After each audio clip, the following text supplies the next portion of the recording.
So the game that we have today is called Pickle, and it is a place value game. And we have Isaac and Sophia from 4th grade who are going to demonstrate how to play this. Now, we're just going to play 2-digit numbers. We could make this harder by doing 3-digit and even 4-digit numbers. But we're going to take it a little easier on you guys so that we can get this game going and it won't take real long. So, as you can see on the Pickle board, you're going to be player 1, Sophia. Player 2 is Isaac. Smaller numbers are at the bottom, larger at the top. The thing you have to know is that once you write a number on your board, you can't move it. So you have to think really critically about where the best placement for the number is. So here's how it's going to look. In a minute, we'll have Sophia go first, and she's going to draw 2 cards. Now, she can make the number 34, or she can make the number 43. She really only has 2 choices when it's just a 2-digit number. Now think about, what is the lowest 2-digit number? 1. That's a 1-digit number. 10. So the lowest number that you could possibly make with these cards is 10. And I'll be honest with you, I did not include a 0. I included an ace as a 1. I could have put jokers in there and made those zeros, but I didn't. So for the purpose of this demonstration, 0 is not even going to be a choice. So that would mean 11, if you drew 2 aces, is going to be your smallest number. What is the largest 2-digit number? 99. 99. So thinking about that, if I wanted to place the number 34, do you think up here would be a good choice? Probably not. Do you think down here? Probably not. What about maybe right here? So you have to be kind of thinking, okay, 34, there's still quite a few numbers above 34 that we could use to fill this. And there are some numbers lower than 34. So you have to think about how you place it, because if I place this at the top, I can't move it. Once I write it on here, I cannot erase it and move it. And think about it, there are not a lot of numbers that I could possibly draw that's going to be less than 34. Okay, got it? All right, so Sophia's going to go first. She's going to draw her 2 cards, and she's going to make a decision if she wants 57 or 75, and you decide, and you're going to actually write it in your player 1 column. Isaac, you can go ahead and draw 2 cards, and you can be thinking just like she is.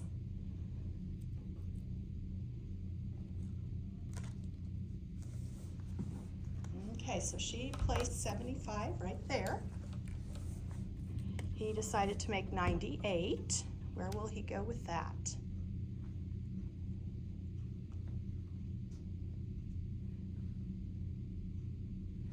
Do you think that's a good placement, Sophia? It probably is, because what's the only other number that could be greater? 99. And so if he happens to draw 99, he will not be able to place it on his chart. But the odds are definitely in his favor. Okay, you can just flip your cards over. And again, Sophia draw 2, and Isaac draw 2. New cards. And the object is, or the person who is successful with this game is the one who is able to fill their column of 10 numbers up from least to greatest first. So go ahead and decide what you want to do. The ace is a 1. Aces are 1s.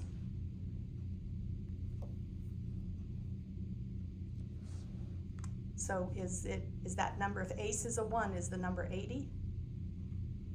Or is it 81?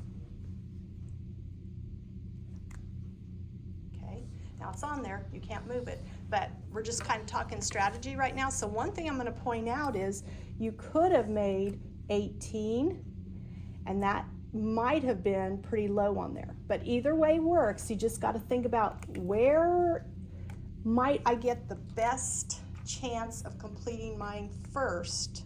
What number is going to work better for me? Okay, 2 cards and 2 cards. 81, though, up there is a good choice as well.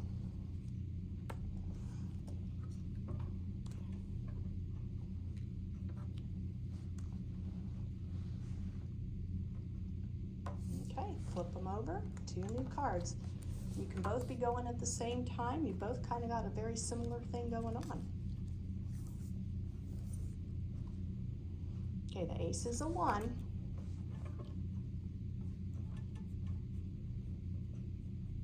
So you have a choice of doing 92 or 29, and you have a choice of doing what?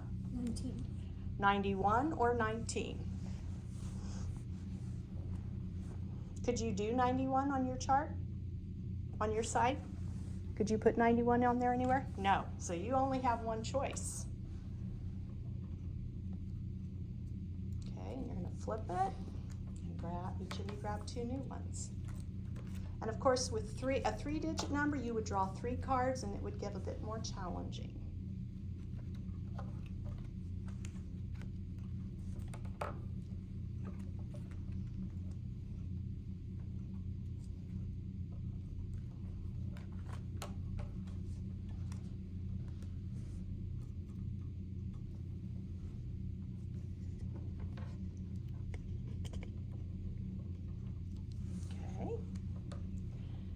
Getting interesting. I like the placements.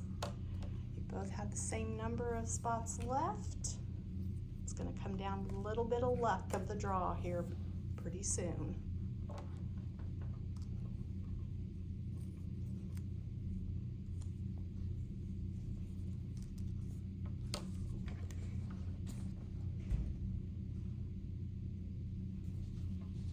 And of course, you also want to be keeping an eye on your opponent to make sure that they haven't put something in the wrong spot, or they have actually made a 2-digit number that goes with the cards they drew. And so far you guys are, but if you were playing this in class, you would also want to keep an eye on your opponent. You also want to make sure they don't erase numbers and move them. Once it's placed, it's there for good.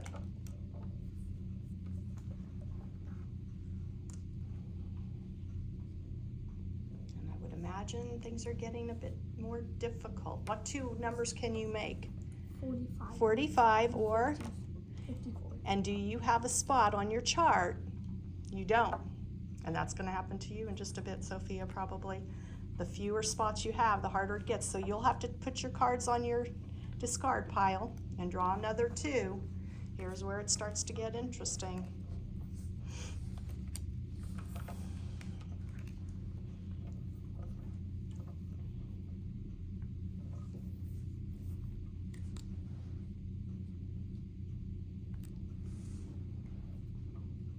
I think that was a good choice, Isaac, because you could have also done 26, but who knows if you're going to get another draw between 81 and 56, so I think that was wise to put 62 in there. And I will remix the cards.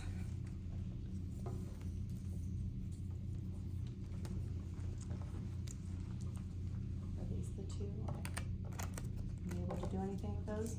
Nope. She's having what we call luck of the draw. But look at what she's working with now. Not everything is going to fit in there, is it? Okay, mix them one more time. And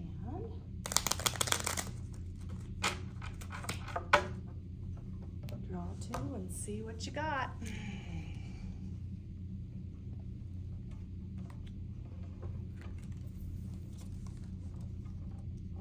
Oh man, this girl's got luck. Look at that. Can you go ahead and put 26 in there? Or unless you, I don't think you can do 62, can you?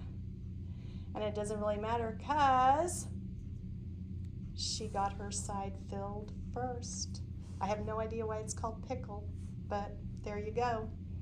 All right, guys, thank you so much for helping me with model this game today. Hopefully we will have kids all over the building playing Pickle before long.